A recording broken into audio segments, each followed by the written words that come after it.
But always in the end, he had to go back to being a king, back to the problem of America. This was the way he thought of America, a problem. King George did not really think of the Revolutionary War as a war until the fall of 1777, when 5,000 English soldiers surrendered to the Americans at Saratoga. How could such a thing happen? The king asked. Hadn't he been told, even by an ex governor of Massachusetts, that Americans would give up, that only a small number of Americans were really against him? And how could he, a peace loving king, find himself in an honest to goodness war with his own colonies? He tried to console himself. He was a good king, he said. Good kings deserve to win. So this must be a temporary setback. As he had to do, all he had to do was to show the world that he wasn't the least bit worried so that so this must all he had to do was to show the world that he wasn't the least bit worried. So that night, after hearing about the defeat, King George went to a court party and spent the evening telling stupid jokes and laughing so uproariously that his prime minister, Lord North, had to take him aside and try to quiet him down. The war dragged on.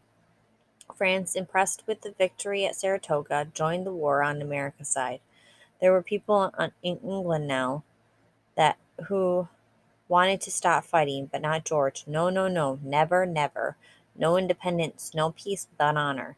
If one group of English colonies got away, what would happen to the others? What would be left of the empire?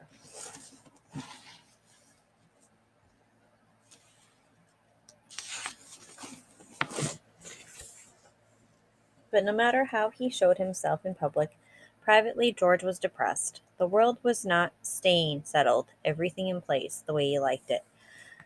Not only was America acting up, but there were difficulties in England as well, riots even, and George's own family was misbehaving. Two of his brothers were involved in scandals, and George's son, the Prince of Wales, was so contrary he deliberately arrived for meals as much as an hour late, although he knew that the king wanted everyone to be exactly on time.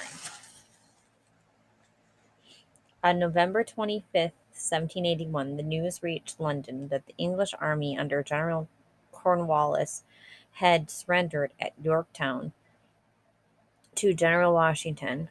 When Lord North heard this, he threw up his arms. It's all over, he said.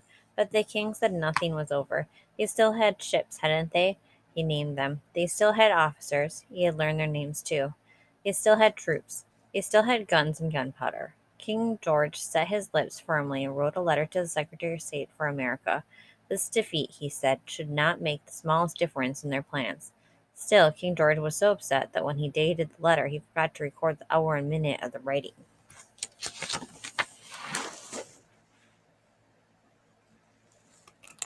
2 days later, the king addressed the government. I prohibit you from thinking of peace, he thundered. But the government did think of peace, and eventually the government voted for it.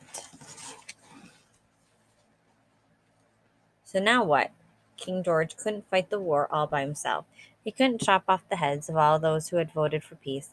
Kings didn't do that anymore. He could, of course, abdicate, quit the king business altogether. For a time, he thought seriously of this. He even drafted an announcement of his abdication. But then he put it away in his desk. He was so used to being a king. So when the time came for him to sign the peace proclamation, he signed. As soon as he had finished, he jumped on his horse and took a hard gallop away from the palace.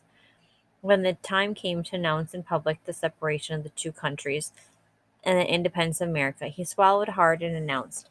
Afterward, he asked a friend if he had spoken loudly enough. As long as he lived, King George had nightmares about the loss of the American colonies. It certainly hadn't been his fault, he said. He hadn't done anything wrong. He had just wanted to teach Americans a lesson, give them all bloody noses. That's what he'd wanted.